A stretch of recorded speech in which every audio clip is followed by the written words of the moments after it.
Wow. Okay, so I just finished watching a video about Andy Petro.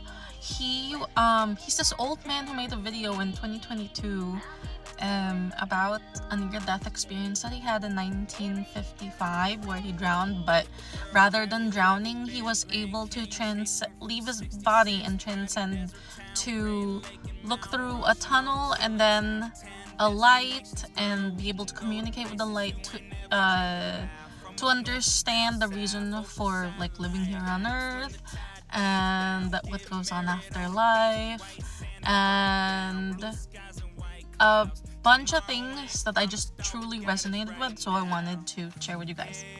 So I don't really have anything prepared to talk about it because I just watched the video and this is more of like a react, I guess, but not really, because I'm here to say that I truly like understand everything that he said. There were multiple points that he talked about where I was like, I know how that feels. I understand where he's coming from, but I don't know if I've actually experienced a near-death experience. I don't remember almost dying and then experiencing that. It's more so like smoking a lot of tree and then being able to see that. And there was a separate video that I saw where it discussed that, where this separately from Andy Petro, there was a gentleman who talked about his testimony of smoking tree for the first time, listening to Jay-Z, and then somehow he got to see hell. And it's not that the plant itself will take you to hell. It's just it allows you to see what we're not supposed to see on a spiritual level, that makes it known to us that reality, like the society that we've created together on earth, is just a version of the life that we can experience. Because once we shed our meat puppet or meat suit, we continue to be but as a different thing. It's like a different thing.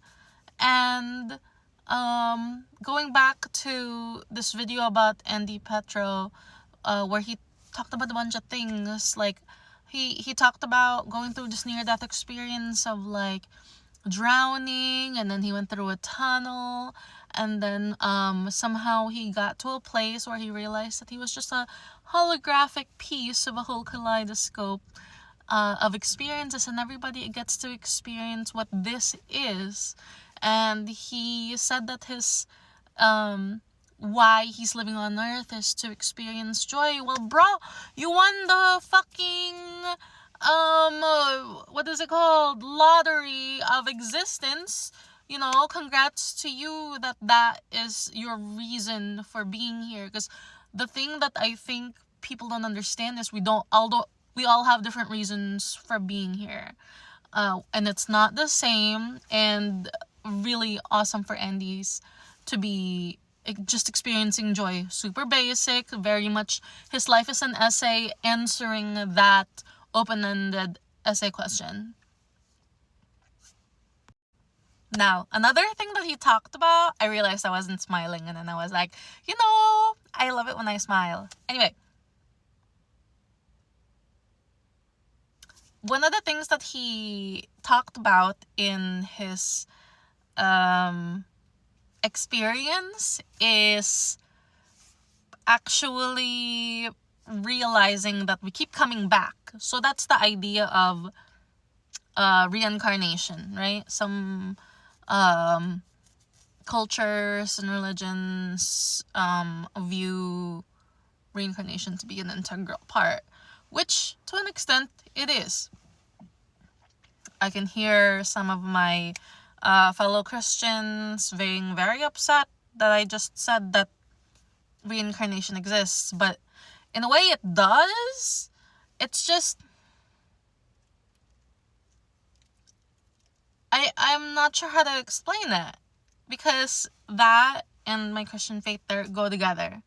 The cognitive dissonance, I don't feel the cognitive dissonance when I think about that experience and how I can resonate with it because I've experienced it, and my belief in God, because I think it all goes together. God is the light that we are a part of, that we broke from. And I'm pretty sure there's like a Bible verse about that. So let me know in the comment section if you know the Bible verse, because I feel like it was said in the Bible somewhere that we're all made in God's image and we broke off as a piece of Him in a way.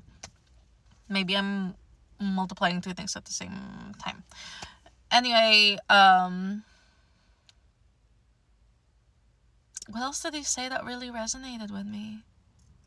It was just a lot. It was like I knew what he was talking about. At first I was skeptical because I was like, okay, whatever, with the near-death experience. I was created with a lot of skepticism, so you have to really like not just sell me on it. I'm a primary resource person. If you don't know what that is, I'm gonna make a separate video about what a primary resource is. But if you can't provide me, it's at the very least anecdotal evidence. That's what it is. It's anecdotal evidence that is supported by other evidence by means of this.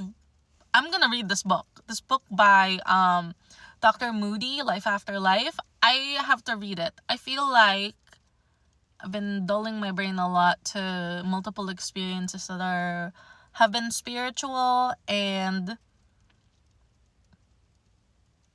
yeah, it's I just saw a text and it fucked me up.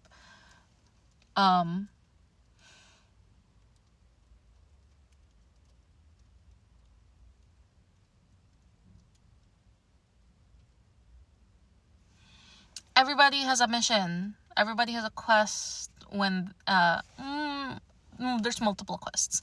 Some people, like, sometimes they only really have one thing, and but there are some people, they have multiple things. I definitely know that one of those things that I was meant to learn and understand, I'm definitely failing one. I can still, I can still like gear it back and make it better and learn the actual lesson. But I definitely failed at least one thing. And it's okay, because I know that once I shed this particular mortal coil, I'm gonna return as a different something person and know what it is. That's the other thing that I wanted to say that he mentioned. Yeah, it was towards the end of the video. He said, when I love you, I love myself. When I hate, like, my neighbor or whoever, if I hate somebody else, I'm hating myself. If I'm being deceptive or harmful towards somebody, I'm doing that same thing to myself. And that's the important part of understanding this, is that that's related to the reincarnation aspect. Everything that we do that is about that, whether it's good or bad, we're gonna reap that back. We're like, you're just gonna reap it back. And if you do bad and put it out, it's gonna come back to you somehow. And I have a story time after this that I want to post to let you know that's related to that.